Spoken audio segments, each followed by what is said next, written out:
Today on Transformation with Pastor Andy Ikebedo. Matthew's Gospel chapter 5 verse 16. What does it say? Let your light so shine before men that they will see your good works and do what? Glorify your Father which is in heaven. Today I want to talk about every effective leader must know what success is. Every effective leader must know what success is. If you don't truly know what success is, you make mistakes. You'll be frustrated. You'll be anxious. You'll be jealous. You'll be manipulative. And you end up killing the people that you were supposed to lead. Let me start by saying, do you really want to succeed as a leader? Remember, we said that leadership is not a position that we say everybody is a leader. Because everybody has the power to influence people. This morning I can tell you that it is crucially important to succeed.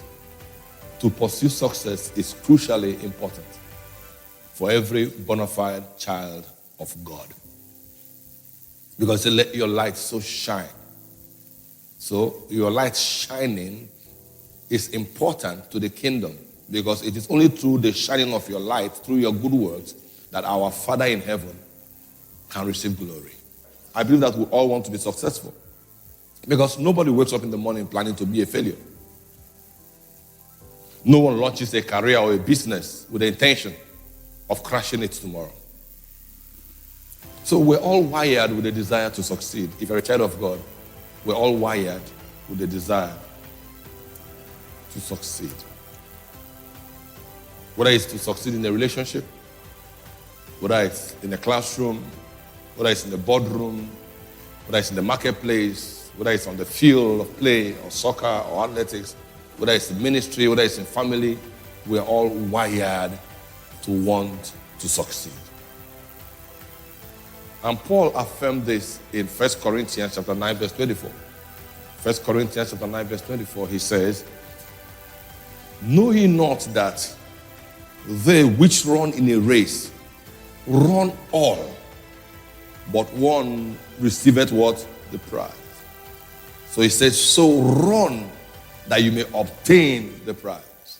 He said that everybody who is running a race, they are all running to obtain a prize, but only one will win the prize. But he says, but I advise you to run in such a manner that you be the one that will obtain the prize. That you be the one that will succeed. Say, neighbor, run your business. Run your life. Run your relationship. Run your marriage in such a manner that it will succeed. So, because success is important, we must have a way to measure success. That's what we're trying to do today. We must have a way to measure success. In the marketplace, how do they measure success? The bottom line, how much is your profit, right? So the way you measure success in the business, in the marketplace, is the bottom line. How much is the profit? How much profit did you make? In the classroom, it's about grades. Who came first? Who came second? On the field of play, it's about who won, how many goals you scored, who won and who lost. In the world system, measuring success is easy, very easy. How do they do it? They look at the numbers. They look at the grades. It's very easy to measure success in the world. But God measures success differently. God measures success differently. In the kingdom, success must be seen through the eyes of God. It must be measured by his measuring stick. Let me show you how God measures success. Is it okay? To God, it's not about numbers. Because if you don't get this thing right, maybe you may be a pastor pastoring a church in the village, and you have 50 parishioners who, when they are giving offering, maybe some of them will bring small tubers of yam, some will bring cups of oil, some bring 50 naira that has never gone to the bank for the past 20 years. Understand? And you are there struggling to feed your family.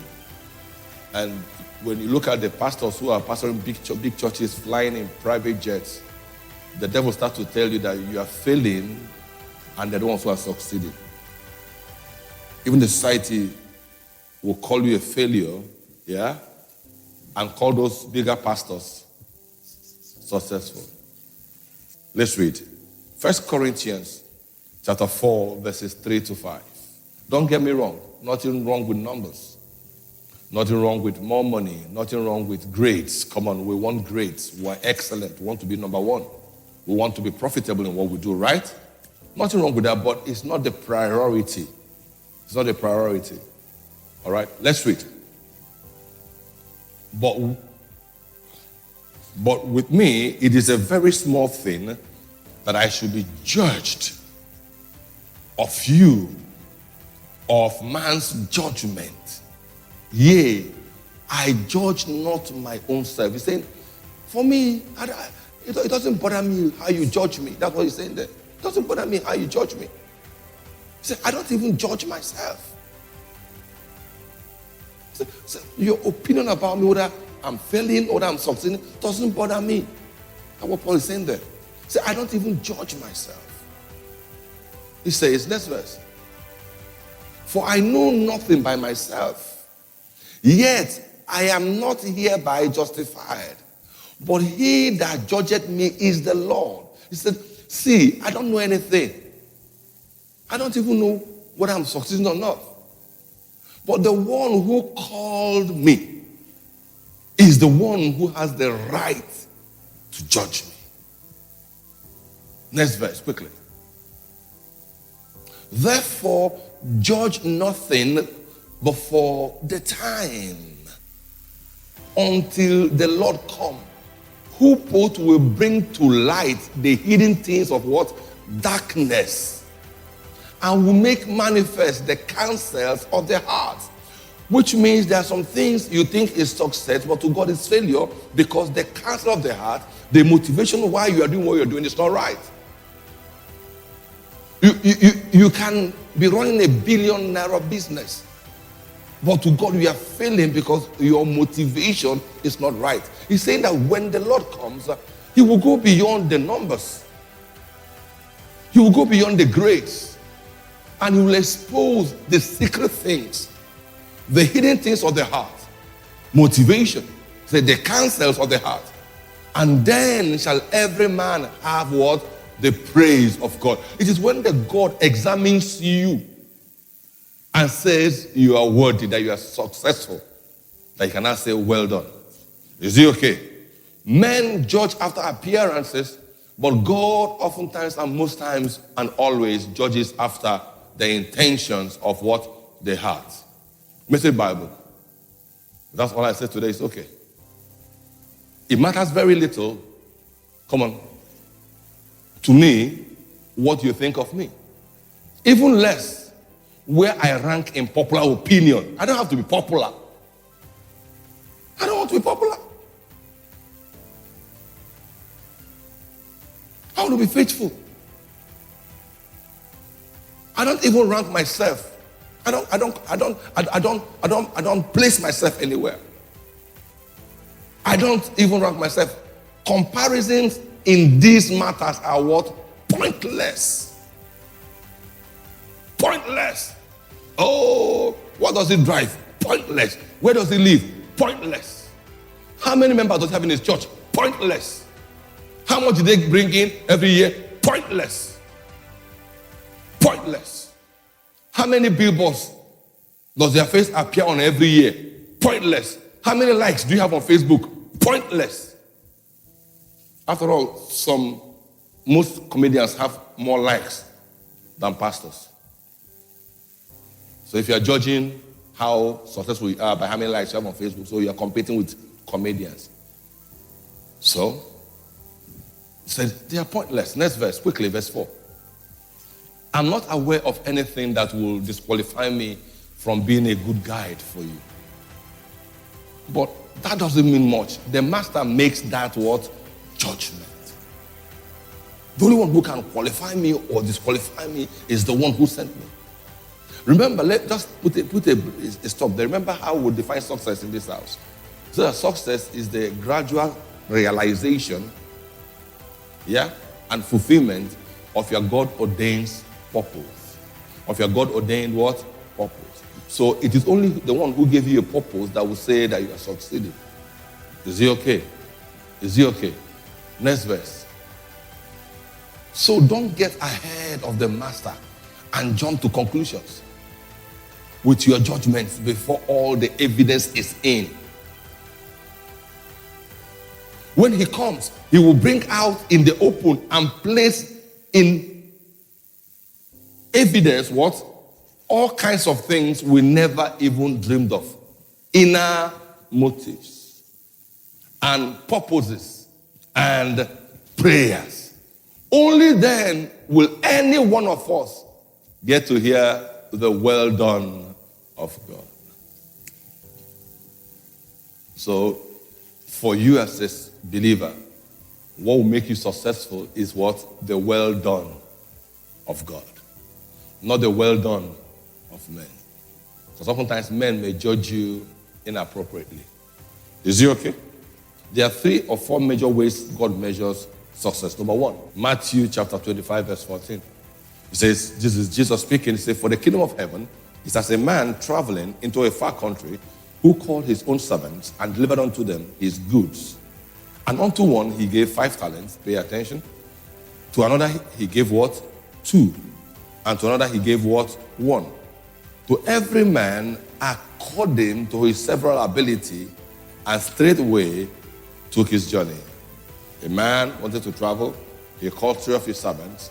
He gave one 5 talents. He gave another one 2 talents. And he gave the other one 1 talent. And he gave it to them according to their what? Several abilities.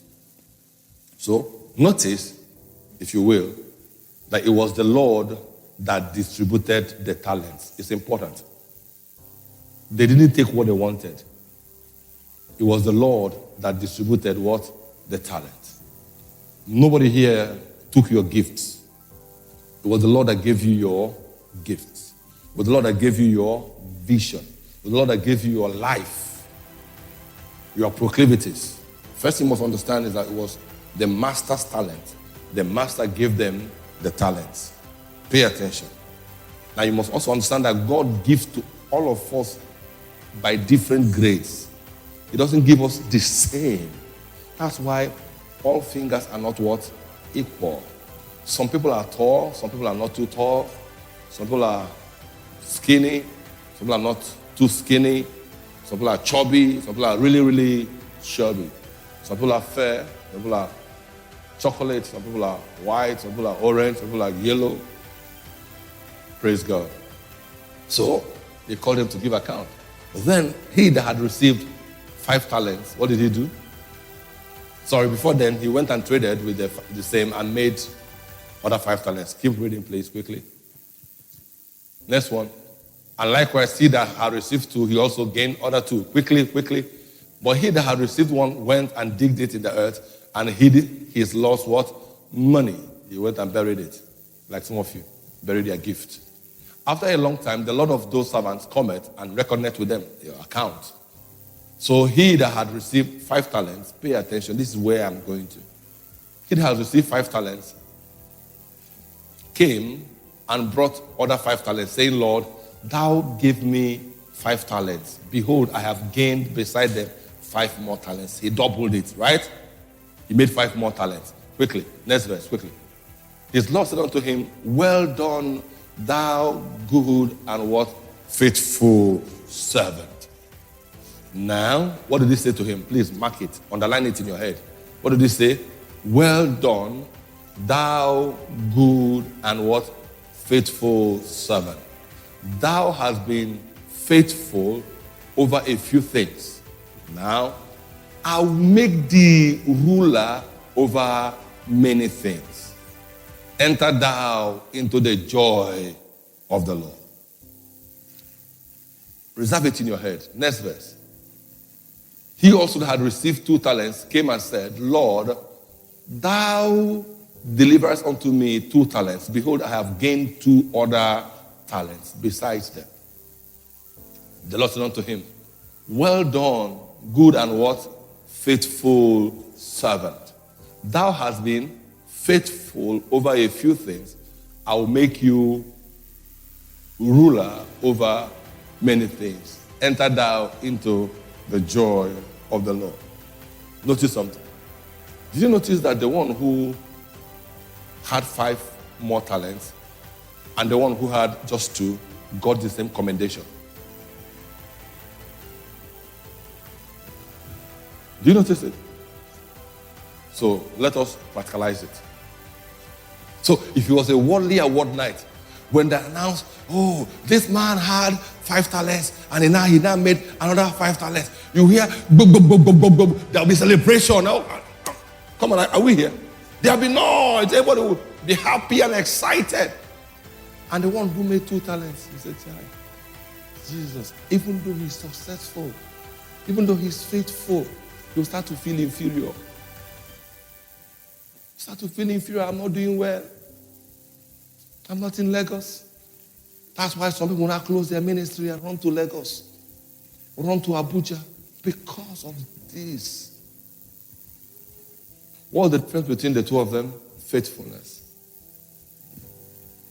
5 and 2 were faithful. The one who received 1 was what? Unfaithful.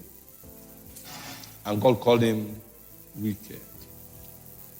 So if you're not faithful, God terms you wicked. Most people fail in life because they are afraid of what? Failure. I was afraid, so I didn't try. People may tell you the reasons why they have not tried. They may tell you about the economy, no capital. No, the real reason why they are not trying anything is because they are afraid. That's the real reason. You went and hid it. The reason why you have not released your talent is that you're afraid. Some of you here can sing better than the people in the choir. But you're afraid that the day you will sing, they will laugh at you. That you don't do well. Some of you have been gifted to run great business, but you can't even start because you're afraid of rejection. God doesn't judge the way men judges. To God, what matters is that you are faithful. What does it mean by being faithful? You put in your best. You maximize what you had. You put in your best. You maximize what he gave you. You didn't joke with it. You worked as hard as you can. You protected it. You worked hard. You put in your best. God will judge you not against other people's potential, but he will judge you against your potential. What you did with your potential. What you did with the gifts that he gave you. That is why it is stupidity and foolishness of the highest order to want to be somebody else. I celebrate your gift, but I don't want to be you. The best of you I can be is a good copy. Come on, are you still here? The best of you I can ever be is a good copy. I can learn from you, but I don't want to be you. I'll learn from you and add it to who I am. My job is to be the best of me possible. The master really just wanted to know, what did you do with what I gave you? What did you do with the money I gave you? What did you do with the idea that I gave you? What did you do with the life I gave you? What did you do with the salvation I gave you? Most of you here, if the Lord shows up and says, what did you do with the salvation that I gave you? Most of you will fail. Most of you will get, thou wicked and slothful servant. Because you have not led anybody to Christ. Your salvation has not affected any other person's life. The money he gave you has not affected anybody's life. The gift he gave you, the talent he gave you, the understanding he gave you, the revelation he gave you has not benefited anybody. You have not multiplied it. You have not even multiplied yourself. You have learned a lot of lessons. You are now good at what you do. Who have you raised? No matter how small your gift is, no matter how small your office is, no matter how small your capital is, there are people that you can help. If you don't multiply what he gave you, he calls you a wicked servant. The Lord is a just judge. I'm not talking about sin here now. Jesus is teaching about parables. Say, welcome down into the joy that has been reserved for you. What you do with what he gave you is important. What you did with the wife he gave you is important. What you do with the husband that he gave you is important. What you did with the children that he gave you is important. What you do with the office, with the position that he gave you is important. Very important to him. Can I go deeper? What you do with your looks is important. He didn't give you fine face to lead men astray. One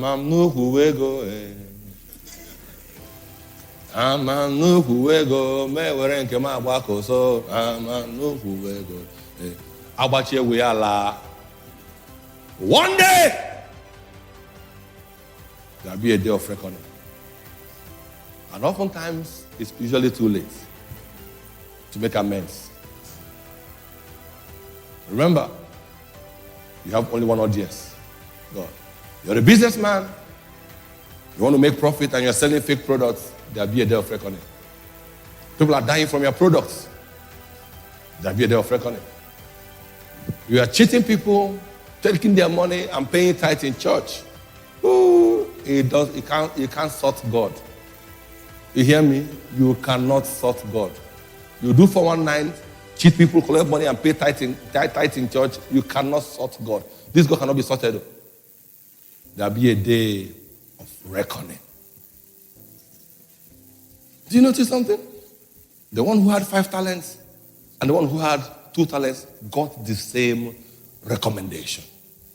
It means the one who owns 1 billion and the one who has only 100,000 or 1 million naira, if they are both faithful, will receive the same commendation from God.